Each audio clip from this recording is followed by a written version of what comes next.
আগামীকালের মধ্যে নির্বাহী আদেশে জামাত নিষিদ্ধ করা হতে পারে জানালেন আইনমন্ত্রী।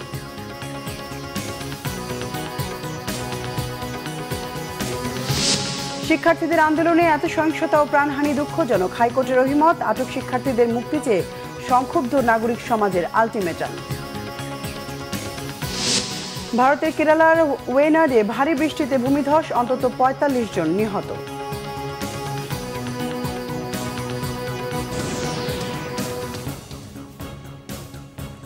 দেখছিলেন সংবাদ শিরোনাম, এবার বিস্তারিত সংবাদ।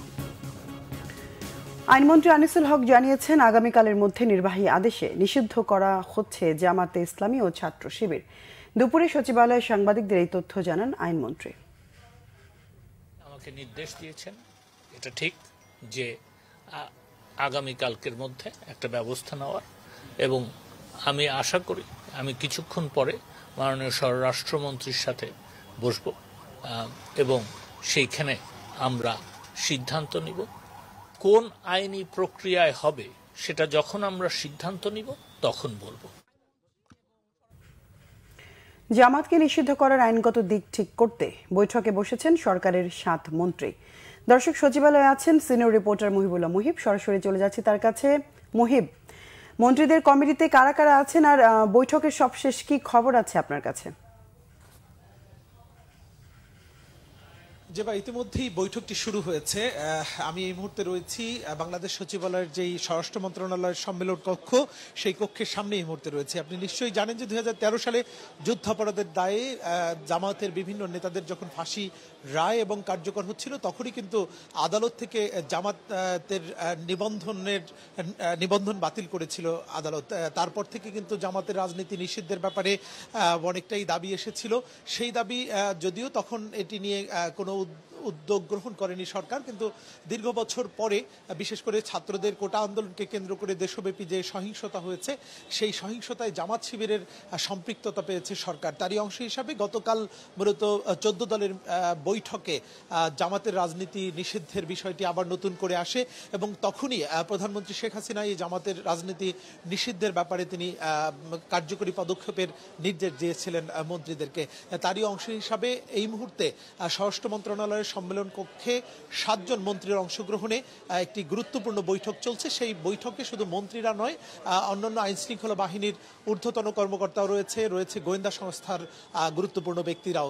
একটি বিষয় আপনাকে জানিয়ে রাখি যে এই বৈঠকে স্বরাষ্ট্রমন্ত্রীর পাশাপাশি আইনমন্ত্রী, আইসিটি মন্ত্রী, তথ্য প্রতিমন্ত্রী, শিক্ষামন্ত্রী সহ মোট ৭ জন মন্ত্রী এবং প্রতিমন্ত্রী অংশগ্রহণ করেছেন।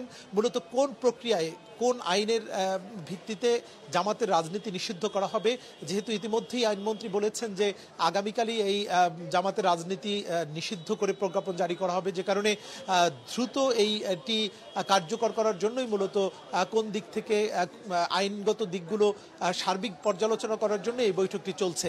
তো বৈঠক আসলে কখন শেষ হয় সেটি এখন পর্যন্ত আমাদের জানা নেই, তবে আমরা গণমাধ্যম কর্মীরা এখানে অপেক্ষা করছি বৈঠক শেষে এই কোন প্রক্রিয়ায় জামাতকে নিষিদ্ধ করা হবে এর সার্বিক আইনগত দিকগুলো আবার আপনাকে জানিয়ে দিব। জেবা মুহিব, বৈঠক যেহেতু এখনো চলছে, প্রয়োজনে আবারও যোগাযোগ করব। ধন্যবাদ আপনাকে। আওয়ামী লীগের সাধারণ সম্পাদক এবং সড়ক পরিবহন ও সেতু মন্ত্রী ওবায়দুল কাদের বলেছেন, কোনো নিরপরাধ শিক্ষার্থীকে আটক করা হচ্ছে না। এ নিয়ে মির্জা ফখরুল ইসলাম আলমগীর মিথ্যাচার করছেন। রাজধানীর বঙ্গবন্ধু এভিনিউতে ঢাকা জেলা আওয়ামী লীগ মহানগর উত্তর ও দক্ষিণ সহ সহযোগী সংগঠনের সভাপতি, সাধারণ সম্পাদকদের সাথে যৌথ সভা হয়। সভা শুরুতেই কোটা সংস্কার আন্দোলনের নিহতদের স্মরণে ১ মিনিট নীরবতা পালন ও দোয়া করা হয়। পরে দলের সাধারণ সম্পাদক ওবায়দুল কাদের বলেন, বিভিন্ন সময়ে নাশকতা ও রাষ্ট্রবিরোধী কাজ করার জন্য জামাত নিষিদ্ধের সিদ্ধান্ত নিয়েছে ১৪ দল। তিনি বলেন, রাষ্ট্রীয় সম্পদ ধ্বংস করলো মির্জা ফখরুল ইসলাম আলমগীর তা নিয়ে কথা বলছেন না। তাহলে এসব কারা ধ্বংস করলো সে প্রশ্নও করেন তিনি। কারফিউ মেনে চলতে দলীয় নেতাকর্মীদের নির্দেশ দিয়ে আওয়ামী লীগ সাধারণ সম্পাদক বলেন, গুজবের বিষয়ে আইন শৃঙ্খলা রক্ষাকারী বাহিনীকে জানাতে হবে। শিক্ষার্থীদের আন্দোলনে এত সহিংসতা ও মৃত্যু খুবই দুঃখজনক বলে উল্লেখ করেছে হাইকোর্ট। কোটা আন্দোলনের ৬ সমন্বয়কারীকে ডিবির হেফাজত থেকে মুক্তি এবং আন্দোলনকারীদের উপর গুলি না চালানোর নির্দেশনা চেয়ে করা রিটের শুনানিতে মন্তব্য করে হাইকোর্ট।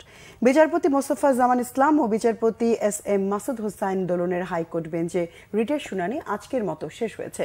আগামীকাল আবারও শুনানি হবে। শুনানিতে হাইকোর্ট জানায়, জাতির ক্ষতি হবে এমন কাজ কারোরই করা ঠিক নয়। মানুষ ও রাষ্ট্রীয় সম্পদ খুবই গুরুত্বপূর্ণ বলে মনে করে হাইকোর্ট। ডিবি হেফাজতে নেওয়া বৈষম্য বিরোধী ছাত্র আন্দোলনের 6 সমন্বয়ককে পরিবারের কাছে ফিরিয়ে দিতে সোমবার হাইকোর্টে রিট করেন মঞ্জুর মতিন সহ 2 আইনজীবী। রিটে আন্দোলনকারীদের উপর গুলি না চালানো এবং ডিবির হেফাজতে নেওয়া সমন্বয়কারীদের পরিবারের কাছে ফিরিয়ে দেওয়ার নির্দেশনা চাওয়া হয়। বৈষম্য বিরোধী ছাত্র আন্দোলনের 6 সমন্বয়ক সহ ডিবির হাতে আটক সকল শিক্ষার্থীকে মুক্তি দিতে 24 ঘন্টার আলটিমেটাম দিয়েছে বিক্ষুব্ধ নাগরিক সমাজ। মঙ্গলবার সকালে ঢাকা রিপোর্টার্স ইউনিটিতে বিক্ষুব্ধ নাগরিক সমাজের ব্যানারে আয়োজিত সংবাদ সম্মেলনে এ দাবি করা হয়। এ সময় হত্যা, অবৈধ আটক ও নির্যাতনের বিচারের দাবি করেন নাগরিক সমাজের প্রতিনিধিরা। স্বাভাবিক ও স্বস্তির পরিবেশ নিশ্চিত করতে হবে। কারফিউ ও সেনা প্রত্যাহার করতে হবে। সাজোয়া যান সরিয়ে নিতে হবে। হেলিকপ্টারের পাহারা থামাতে হবে। ব্লক রেড, গণগ্রেফতার, ছাত্র অভিভাবক হয়রানি বন্ধ করতে হবে। আমরা স্বাধীন দেশে মুক্ত পরিবেশে বসবাস করব, কোনো বদ্ধ নিয়ন্ত্রিত আতঙ্কের পরিবেশে আর নয়। সরকার ভুলে গেছে, কর্তৃপক্ষ ভুলে গেছে যে মানুষের বাক স্বাধীনতা, মত প্রকাশের স্বাধীনতা, মানুষের অধিকার ভিত্তিক আন্দোলনের যে স্বাধীনতা, বৈষম্য বিরোধী আন্দোলনের যে স্বাধীনতা, সেটি সাংবিধানিক অধিকার, এটি কোনো অপরাধ নয়।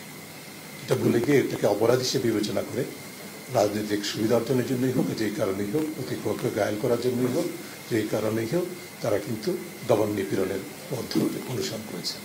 এবং এই পথে তারা সমস্ত রাষ্ট্রীয় প্রতিষ্ঠানগুলোকে, যাদের উপর অর্পিত দায়িত্ব আইনের রক্ষকের, তাদেরকে আইনের ভক্ষকে রূপান্তরিত করার সুযোগ করে দিয়েছে।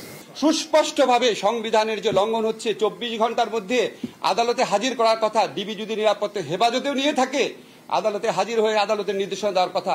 চোখের সামনে সংবিধান লঙ্ঘন করছে, আর্টিকেল 33 লঙ্ঘন করছে, আর্টিকেল 35 লঙ্ঘন করছে, গোপনীয়তার অধিকার লঙ্ঘন করছে, চোখের সামনে করছে, দম্ভভরে করছে।